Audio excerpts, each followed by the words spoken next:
Hello, my name's Alchemy69. Welcome to my channel. This is an absolutely brand new channel. I just thought I'd have a go at doing some LPs, just of games that I enjoy playing and that I think are pretty good and want to show the world to. I'm going to start off with a game called Endless Space. It's a sort of a strategy type, civilization type of game, obviously based in space. Just gonna give it a go, see if I sucked at it last time I tried, so we'll give it another go and see how we do. There's a few races that you can choose. I won't bother going through them because there's so much text that you can read through. You could sit here for hours for it. But I'm going to be playing with the Cravers, which are an evil robot race who basically their sole purpose is to perform war and to constantly try and defeat everyone through military means. So we'll give that a go and see how well I last at that.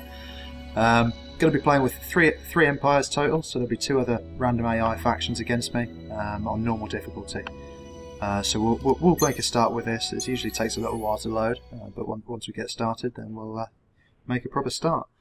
The whole purpose of the whole game really is to try and build up your empire in space, and you colonize planets and then use those planets for resources, and there's 4 main resources to the game. The normal attitude toward the Cravers is fear.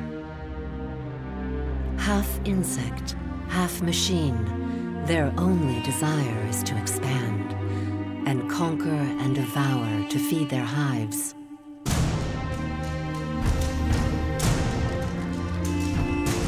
They have little understanding of pain or fear, or defeat.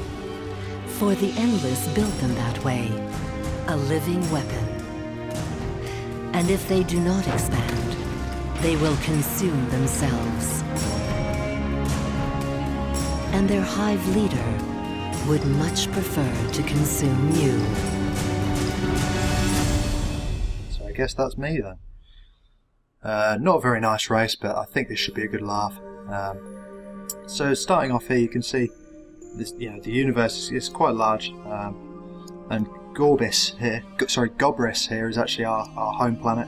As you can see, if we go into there, we've already got 1 planet here colonized. We can actually exploit this planet as well to try and take out certain resources, which, as I was saying earlier, the 4 resources are the food, industry, science and dust. Dust is basically money. Food you need really to keep the people happy, otherwise, and to keep the population growing. And the industry and science you can use for research and building of ships and things like that. So let's just have a look and see what the whole system is working at. So at the moment we're pretty low on food, so we're probably better off to exploit this planet for some food. That's going to take 5 turns. It's a turn-based game. So what we can also do is we've also got a couple of fleets at the moment as well. As you can see down here, we've got Alpha and Beta fleet. The Alpha has a Forager, which is basically it's a scout type class of aircraft, and we've also got a Hive ship, which is a colonization one. So we can use this colonization ship to go to other places and to take over new worlds. But first, we really need to set our Forager off. So what I'm going to do is I'm going to set it to automatically explore the galaxy, and that way we can see what's out and about and what's worth us trying to snatch up, really. As you can see on each of the galaxies, not galaxies, planets even, solar systems I suppose, star systems even, that'll do. We've got little coloured dots here. The white ones are colonisable, red ones are currently not, but we can do that later on with some research, and blue ones are the ones that we've actually got colonised ourselves at the moment. We can also see things like the research, the current activities that are going on in that system. We've also got luxury commodities and things like that which help boost our advantage here. Primarily the game is sort of consumed by just checking notifications here, seeing what's going on. So for example here at the moment we've got some heroes that we can assign and we can recruit, which we'll look into in a second. We've also had, this is just a general game event by the looks of that, so we'll dismiss that one because I can't be bothered to sit and read all of that. And as we've just discovered, the Cran system. So we've got a passive effect there of +5 dust each turn, so that's always nice. So it's well worth exploring and expanding as far as we can. I think really, let's have a look into the Cran system here. So the only one that's colonisable at the moment is this arid land, the dust lode. which, as we can see, yeah, it's probably worth our while going to. So I'll send our hive ship across here, and they can make their way across there, which is actually going to take more than one turn because they can't travel quite as far as the scouts can. In the meantime, let's set up our research. As you can see, there's a huge research tree, as you'd expect in a game like this. We've already got a couple of research options that are currently performed already, which you start with. This one's the arid epigenetics, which allows us to colonize arid planets without any disbenefit. And also advanced machining, so this one unlocks ion torpedoes and high isotope plating, so it's a nice weapon system. As we're going to be sort of a warmongering race, I think it's probably worth our while working our way up through this tree, which is primarily the weapons and that sort of thing type of tree. Probably couple that with a bit of science as well, which always helps. Diplomacy, I don't think we'll be needing diplomacy somehow. We might do a little bit on the exploration and expansion technology tree, because obviously we need that to survive and to try and take over the new worlds. So we'll start off, I think really for the time being, before we find someone, it might be worth our while looking at trying to colonise as many types of places as we can. So we'll start off with this Xenobotany, and we'll let that just tick away on its own. The other thing was we needed a hero as well. But at the moment we don't actually have enough dust for that, so we'll wait until we can accrue that much dust. So I think that's probably it for this turn. Let's see what happens now. As you can see, this red area around here is actually our field of influence that our system has. It's an important thing to have to make sure that we've got a strong influence around it, especially when there's lots of other players in the area. That way we can ensure that we are the stronger dominant people. This button here just progresses all of the ships in the turn, just that way, so we can do a few more things. So as we can see, the hive ship has made it to Kran now, but we've also just unlocked another system here, Duo, which actually, that one looks a much nicer planet to make a start with, so we will be heading that direction first, I think. Scout ship just carries on, just doing its own thing, I think. And yes, obviously we've had another passive event for that as well. So we'll carry on, keep going. The early game is a little bit slower in that you have to cycle through the turns a bit faster to actually get anything done. But once you really make some progress on that, it tends to be a lot faster. So this one we will colonise a planet here. We will be going for the medium terrain planet, which has got a good balance of resources there, so it should make a good starting point for that system. And then obviously we need to exploit this planet as well and see what we can get from it. So really I think the best thing we can do from here is get some more dust. So we'll exploit this planet for some dust. And yeah, it's just a game event just to let us know that our first colonists have landed on a faraway planet.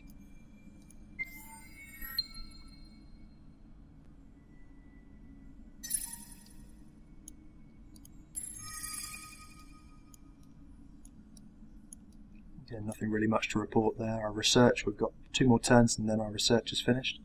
We could probably actually advance things now because we've got 62 dust, so we can really try and recruit one of these heroes now.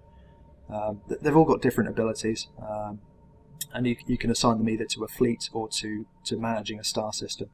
I think in the early game really the star system management is more of a benefit to you, so you can expand a lot more rapidly. So we can see here that this guy's a commander and a pilot. So really his skills lie in commanding fleets, which really we don't need that quite yet. This guy we'll have a look at, was administrator, so that's probably a very good one to get started with. We've got a good strong amount of labour, which actually gives us a bonus on food and on technology for the star system that they take over, and also they'd be fairly reasonable at defending themselves in battle should we need to reassign them later. So I think we'll go with that guy. We will just check this one as well, but I think he's a similar type of person to the original one, which he is. So we'll hire this one and we will assign them to a system. We will assign them to our Gobra system, I believe, because that's going to be the one that benefits the most from it at the moment. So there we go, that's our hero recruited, and our little scout ship is carrying on. We've discovered a place called Kraz now, which is further up there. Which again has got, what have we got down here? arid land, but a lot of other non-colonisable stuff at the moment. There's also some luxury resources, but we can't actually access those until we've attained some more research technology. So we will carry on and keep progressing and see where we end up. So again, we'll just send our scout ship off a bit further. It's a bit of a quiet turn, that one. Next turn we can change some research and see what else we can do with that. Okay, so the research here is finished, so we've now got our evolved soils, and as you can see, our food is boosted up from, I think it was 5 to about 11 to 8 now. So that's a lot better, and the populace is slowly growing. We can actually colonise these within the solar system without the need for another ship now, so it's probably going to be worth our while to try and colonise this one now. So again, that will take another 6 turns, but we'll keep plugging away at that and see what we can come up with. This one is going to be finished in another turn. No, another 6 turns, sorry. So we'll leave that to tick away. And the research is finished as well. So I'd like to probably focus on boosting our research speed, so we can try and augment that. So we'll get some isolation shields on the go and see how that turns out for us. So yes, that's sorted. That's sorted. Fantastic. And we just found a completely useless system to us for the time being. It's just got absolutely sod all money involved in there at all, but it could be quite useful potentially for some technological benefits. So we'll bear that in mind and see where that leads us to.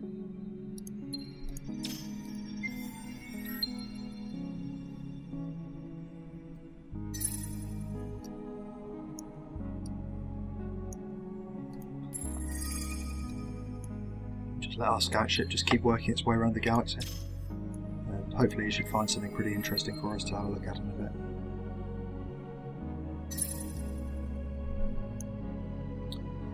So really the thing we want to be focusing on is trying to boost our technology. Ooh, what we've got here, that's an interesting one. That's a lava type system which has a fulcrum siphon on it, which apparently is an endless wonder. We need to restore the planet. So to do that we'd be able to get +10 happiness on the planet.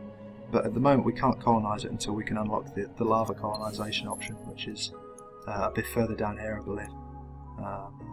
There we go, down here. So at the moment that's going to take us quite a while to get to that. So we'll leave that be, and hopefully no one else will pinch that in the meantime. So yeah, that's the wonder we just found. Carry on and keep plugging away. Hopefully we can start churning out some ships at some point, which would be nice.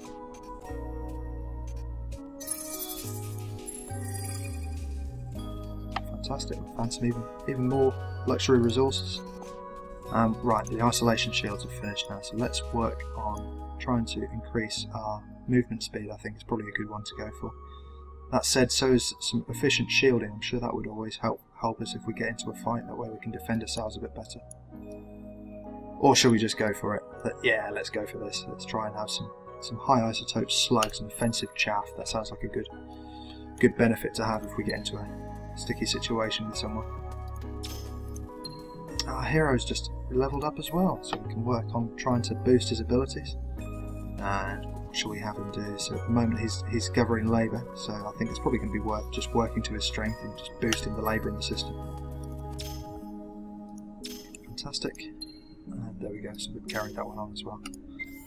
So we'll do one more turn, and I think that'll be one more turn. I think that'll be it for the start of this episode. Hope you've enjoyed yourselves watching me trying not to suck too much at this. And we've just discovered another set of Craver fleet here, which is interesting.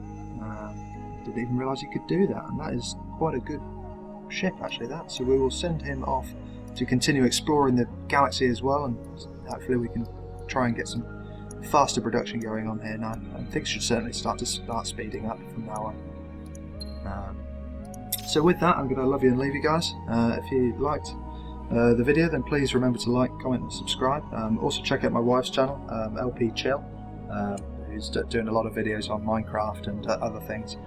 Hopefully we can do a few more episodes together at some point. We've been working together on a Minecraft video, doing a Vexart super hostile even, on Kaizo Caverns, which has been a load of fun and killing us relentlessly, but it's good fun and we're enjoying ourselves doing it. So in the meantime, I'll see you guys next time. Bye.